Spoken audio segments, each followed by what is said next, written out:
Hello, my name is Ashley Keasler, and I am going to school for elementary education. And I'm going to do a little case study over students and where they're sitting in the classroom. So, the case study I chose is really addressing an overlooked factor in student achievement, classroom seating and arrangement. It may seem very minor detail in a classroom. When you start looking at classroom management and trying to have your kids placed where you think they need to be, actually has a lot to do with it. So there's been some research, some case studies that demonstrate that the way we arrange physical space influence student engagement, academic performance, and social development. The problem we face is that many classrooms are arranged for convenience rather than effectiveness. So students are frequently seated in positions that limit their ability to focus. They restrict their access to their instruction. They're either isolated socially. For example, some students seated near windows may be very easily distracted by people walking outside, yards being mowed, birds. There's so many factors there. That even if they're seated by a door or a supply area, some kids can just be easily distracted. So then another scenario would be students that are seated at a distance from the teacher or the instructional board. They may struggle to see directions if their eyesight is poor. Some, particularly those with physical disabilities, may face challenges in safely navigating their learning environment. So sometimes it's better just to have this closer to the teacher, closer to the board where the teacher can see them. They can see the teacher. She can keep an eye on them, she. So these seem very subtle, but they have a significant impact on academic progress and overall classroom climate. So this case study in particular highlights this problem through several student scenarios. One of those was a little boy named Edward. He's a third grader. He consistently failed to complete his independent work due to distractions related to his seating. Sherry, a first grader, she actually had a condition where she had very fragile bones, and so they had to place her closer to the teacher just for her safety. Sherry, a first grader, had fragile bones. She was placed closer to the teacher.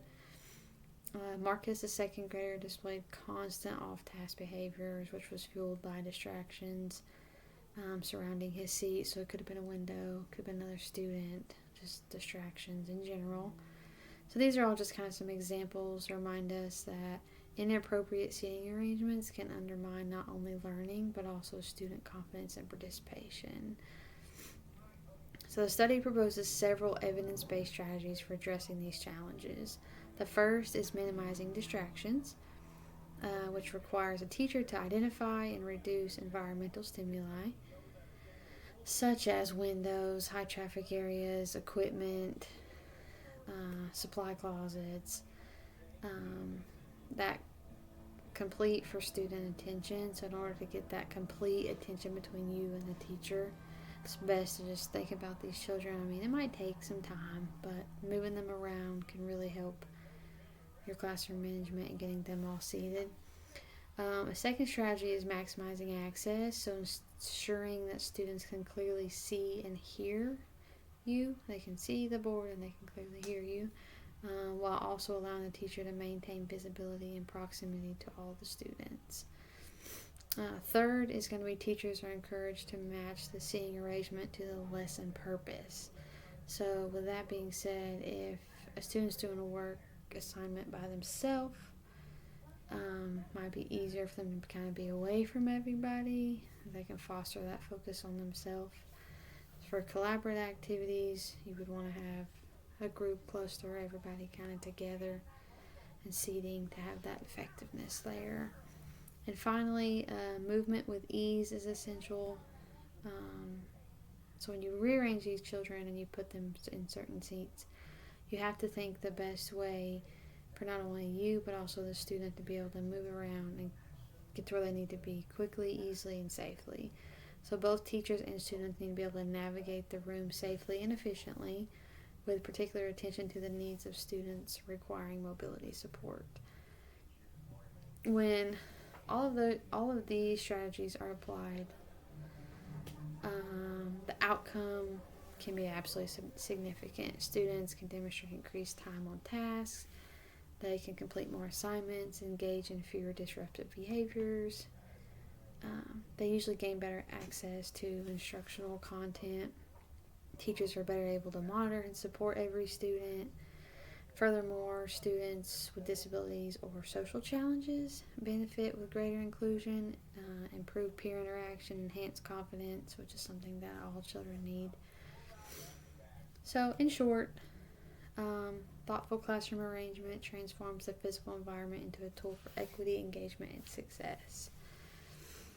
So essentially, if you're looking to be an educator, go into that field. It's always good to think about all the children you have in your classroom and where it would be best for them to sit. What is efficient for you and them, safely and educationally. So in conclusion, classroom seating is not a trivial matter or just another furniture placement, like you rearrange your living room every weekend. It actually is a purposeful instructional strategy that can directly impact your students' outcomes. By minimizing distractions, maximizing access, aligning seats with instructional goals, and ensuring ease of movement, educators can create environments in which all students, regardless of ability, background, temperament, are positioned to thrive.